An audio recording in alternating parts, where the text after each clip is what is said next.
Hey everybody, Rachel here with Givebutter. Thank you for joining for another success story that is sure to inspire. We are featuring Freedom Fundraiser today, which was originally crafted by Harvard undergrads, and they were able to raise in their first campaign over $14,000 on a creative live stream that we're going to hear more about. And they raised that to benefit ongoing protests and organizations that are combating racial and gender injustice. Afterward, students challenged Harvard faculty to gift match, and altogether they were able to raise over $34,000. Since then, it has evolved into something equally as inspiring and beautiful. And I have here with me Jasi, who's going to share more about what is Freedom Fundraiser today, their message and mission, and all the exciting events that they're putting on.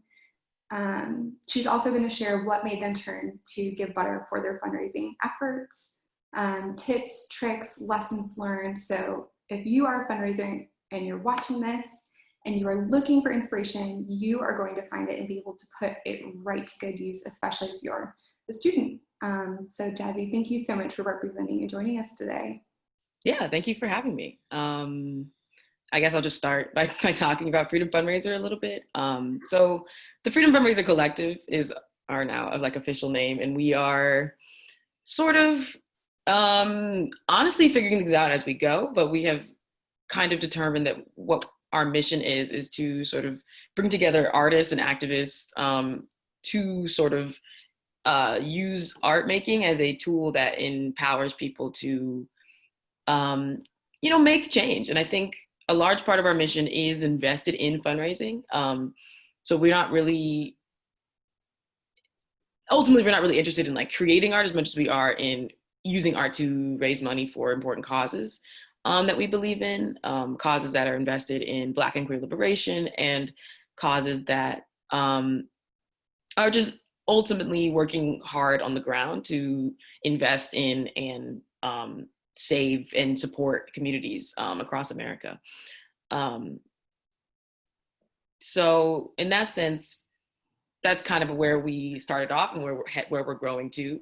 And I think we began by using our own collegiate network to kind of just tap into people's pockets, honestly, people that we know, people who maybe aren't certain about where specifically to donate, and kind of helping being that middleman between people who have resources and want to help, but maybe don't quite have the information or knowledge to help, and the people that need those resources. We kind of see ourselves as a bit of a bridge in that sense. Mm-hmm. So walk us back to about a month ago when you were launching your first Freedom Fundraiser. I want to know the backstory, where were you sitting when you had that moment of inspiration, let's start this Freedom Fundraiser? How did it all start?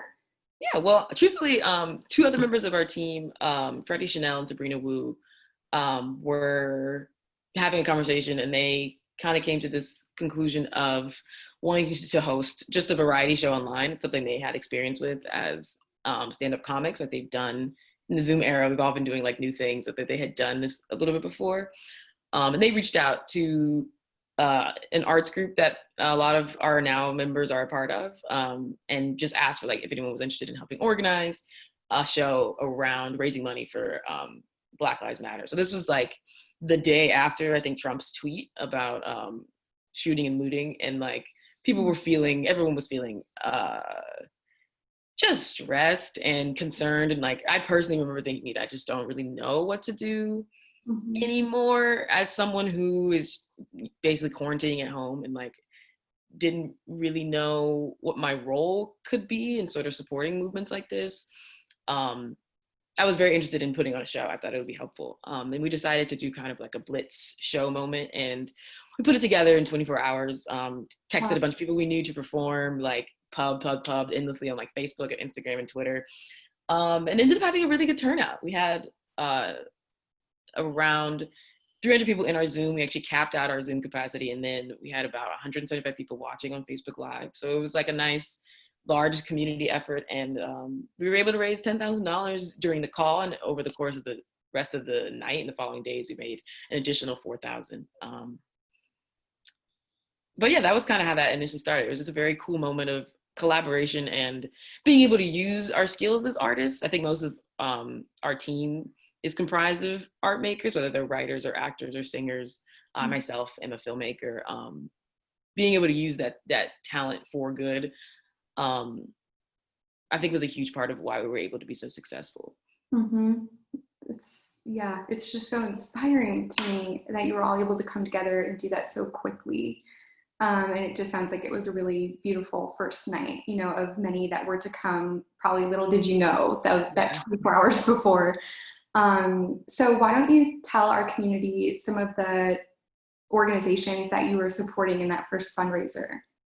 Yeah, for sure. The first fundraiser, we initially were going to give to 4 organizations, but we ended up giving only to 3 because the Minnesota Freedom Fund was requesting that people stop donating. They had made so much money from online campaigns. There was a Twitter campaign. I don't know if you may have seen this, but people were basically screenshotting their donations to ask people to match. So that campaign was really helpful for them. But the other groups that we chose to donate to were the Louisville Bail Fund, which is another bail fund for freeing people who have been arrested during protests. And then we also gave to a group called Reclaim the Block, which is a organization that is sort of dedicated to kind of reframing communities' ideas around policing and is invested in sort of reorganizing people's understanding of what it means to have a community that supports itself rather than a community that is sort of being policed and arrested. Mm-hmm. So the Reclaim the Block, I think, is a metaphor referring to like reclaiming our community. Mm-hmm. And then the 4th group we were donating to was the Black Visions Collective, which is a group that's invested in sort of supporting and inspiring the next generation of political leaders and sort of helping people come into their own in their communities and work on creating local activist movements. Mm-hmm. Very cool. And for all of those who are watching or reading along, we're definitely going to link to all of those charities if you still want to give or follow along or learn more about them. We'll definitely link to those. Yeah. And so what inspired the gift match? Because that just made me smile when you launched that campaign. It's like, this is awesome. Why have other students not thought of this? It's brilliant. So what inspired that challenge to Harvard faculty? Yeah, well, again, what works, I think, really well at Freedom Fundraiser is just sort of the team effort that we have. So another member of our team, Emily Orr, she had watched the initial show and she reached out to us and had the brilliant idea of just like expanding this to the greater Harvard network. I think, truthfully, in hindsight, it makes a lot of sense because it's just something about, I think, being in our age group of relatively young, like college age students, makes people kind of react more directly to our actions. Like, I think there's something inherently inspiring about young people being able to do this kind of work. And so by basically like using our story, we essentially just were like, hey, if we can do this, if we can raise $14K in a day, you also can. Right. The average donation of our initial campaign was like $16 a person. So we essentially were asking the faculty to do the same. And if they all did it, we'd probably be able to make another 10,000. And they ended up obviously exceeding that. They raised like 19,000, a little, almost 20,000 on their own by just giving what they could. And there were a lot of really generous donations. And I think people were passing it around to their fellow coworkers, and it was just nice to kind of like on Givebutter like track and see like which of my professors had donated. Like it was really, it was just really thoughtful, and I thought it was a really good moment from them. Mm-hmm.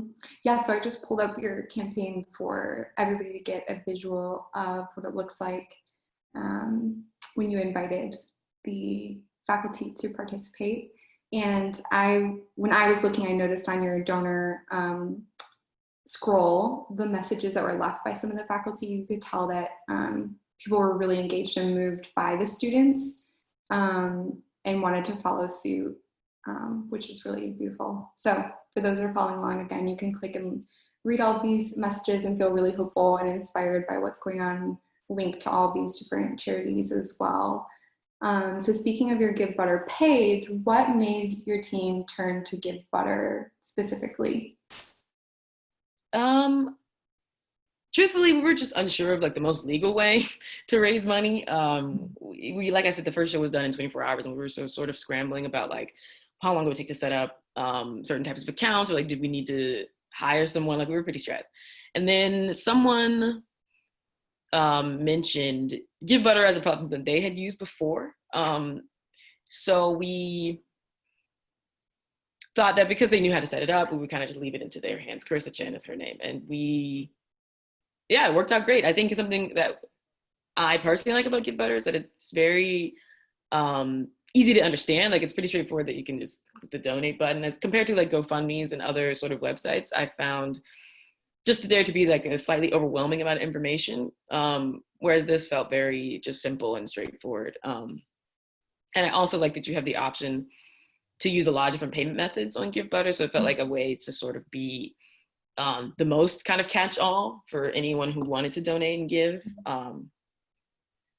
Did you find that some of your supporters utilized those digital wallets? So like Google Pay, Apple Pay, Venmo? I think most people probably use card. I haven't actually studied the analytics that much, but I do believe that just having a central link with like a really easy sort of URL, it was certainly helpful for people to like do it on their phones, do it from their computers, and probably some people did use Apple Pay and Google Pay because of just having the option to. Right. Yeah. It's just nice to have that option so that people make it easy, right? It's like, let's make it easy. What's the quickest way that we can get this up and running? So it sounds like Givebutter, you knew someone that used it and they had a good experience, but also you needed something that could get up and running quickly and easily. And it did that for you, which I'm glad to hear. So how was your experience actually using Givebutter once you got it up and running? How was that for you? It was great. I mean, I love being able to copy and paste the link. It's a link that I can memorize, so it's really easy to say to people, text to people. I can put it on Twitter, we can put it in bios. And I like that compared to our campaign, we use both Venmo and Givebutter. And it was nice that even if the Venmo is closed, the Givebutter could live on and like people can still trickle in donations. Even if they find your campaign late, after like 3 days after the show, they can still type in the address. And also I think it makes people feel sort of secure. Like it's just nice to be able to track progress in this way. And also feels kind of like just like a little hub for this community to sort of gather. Right, one easy place. And you mentioned hub. Since this first fundraiser, you've gone on to create other beautiful campaign pages as well, and they're able to be housed in one place. And I noticed that you're taking full use of that. Is there one of these campaigns that you want me to click on and maybe you can share a little bit more about? Sure, if you want to click on the Pride one, I guess. Yeah. I mean, what kind of things should I highlight? Well, I would love to hear, as you're going into was this your second campaign that you used? So Pride was like our second live show that we personally hosted. So I'm wondering for your second one, what were your lessons learned? What did you do differently or the same when you went to create your second campaign page? I mean, obviously we changed the picture. I think it was honestly pretty much the same as the first process. I think it was just a matter of picking a URL that's more relevant to the show. So the show was particularly in benefit for Pride Month. And so we used givebutter.com/pride, which I think to me is always fun. Like I love when a name matches the theme. And then I think we also worked a little bit harder on our story this time because it felt like there's just the space to sort of flesh things out. And in this case, we really wanted to highlight the deaths of Black trans individuals.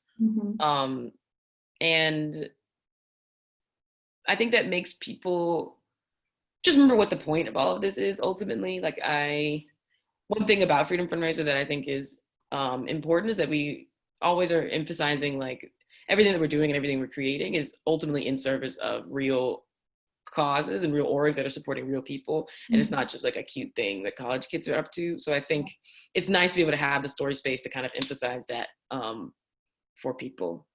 Right. Yeah, it's making a real difference. And it adds, like you said, kind of a sense of credibility maybe when you go to the page. You get to share the whole story. It's not just a link with a donate button, but there's more to it. So people can really connect with your message and what you're about. I also noticed that I think Glitz also has a Givebutter fundraiser as well that is really beautiful. So if you go to givebutter.com/explore, you will be able to see that campaign as well. Awesome. So for those that are also following along, I'm wondering for them, like let's say they're new to Givebutter, what would you say are some of your tips, tricks, lessons learned, words of wisdom for them if they're like, where do I get started? What would you say to them? I would, I guess, initially say that it's just easier than you think. Like, it's I was initially hesitant. I really put all the work in someone else's hands. I was like, I can't handle this. I don't know how to do accounting. But as soon as like she kind of walked me through it, I was like, oh, you just name your campaign and then you click what type of fundraising you want to be doing. There are a couple options, I believe. And then that's kind of it. Like in everything else that gets added, whether it's like adding a photo or changing a URL, is optional. Like you could even just start from just like making a campaign. As long as it has a name, you could go. And then I think another thing that we hope to utilize in our next campaign is that you can also have certain team members listed on the bottom of different campaigns so that you can kind of keep track. In our case, we want to give artists sort of the power to choose the organizations that they are donating to, whether it's like a local cause that they believe in or something that reflects their identity in a powerful way. But in order to do that all under one campaign, we were sort of confused about the best way to organize that. But then we realized that Givebutter has like the option to do, I'm donating specifically to this team members campaign, or in this case, to this artist campaign, so that money can be automatically sort of divided and sorted and then properly donated to the orgs as specified by the artists. Right, yeah. It's a lot of coordinating, but it seems like you've made that process pretty seamless. So to close, what is the future of the Freedom Fundraiser Collective? Yeah, we're just trying to go big. We are really excited about continuing to do sort of this work and continue building this community of artists. We have another show on July 11th it's going to be an IG Live sort of format. So it'll be a little bit different than the previous shows we've done, but just continuing to use this virtual space that we have right now, continuing to perform and showcase work by artists. And that work is dedicated to the Black Lives Matter movement. And yeah, that's kind of where we're headed. We'll just try to see how much money we can make ultimately. It's amazing. I mean, what you've already been able to do is incredible. It's exciting to think about the future for what your collective will do. And on behalf of the Givebutter community, I just want to say thank you again for joining us, for inspiring us with the incredible work that you're doing. And we cannot wait to keep following and supporting you, cheering you on the whole way. Yeah, of course. And again, thank you again for inviting me. And thank you for doing what you do and keeping this platform open for people to do good in the world. Thank you.